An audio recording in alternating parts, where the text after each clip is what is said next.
आज़ाद कश्मीर, गिलगित बल्तिस्तान और खैबर पख्तूनख्वा समेत बालाई इलाकों में बर्फबारी जारी है। अस्तोर में बर्फबारी से निज़ाम ज़िंदगी मुतासर हो गया।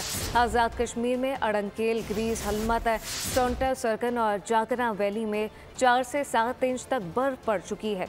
कालाम में बर्फबारी के दिलकश मनाज़िर, जबकि पाराचनार और मुल्हका इलाकों में भी बारिश और बर्फबारी का सिलसिला जारी है। बलूचिस्तान के शुमाली इलाकों में बारिश और बर्फबारी के बाद सर्दी की शिद्दत में इजाफा हो गया। कर्नाल में -9, कोयटा में -7 डिग्री सेंटीग्रेड रिकॉर्ड किया गया। कराची में भी ठंडी ठार हवाएं चलने लगी हैं, जबकि सर्दी की शिद्दत में इजाफा हो गया। साथ साथ आपको बताएं कि आज़ाद कश्मीर, गिलगित बल्तिस्तान और खैबर पख्तूनख्वा समेत बालाई इलाकों में बर्फबारी, स्टोर में बर्फबारी से निज़ाम ज़िंदगी मुतासर होने लगा। आज़ाद कश्मीर में अड़ंकेल, ग्रीस, हलमत, टोंटा, सरगन और जागरा वैली में 4 से 7 इंच तक बर्फ पड़ चुकी है।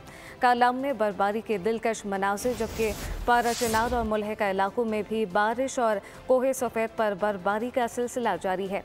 बलूचिस्तान के शुमाली इलाकों में बारिश और बर्फबारी के बाद सर्दी की शिद्दत में इजाफा हुआ, जबकि कर्नाल में -9, कोयटा में -7 डिग्री रिकॉर्ड किया गया।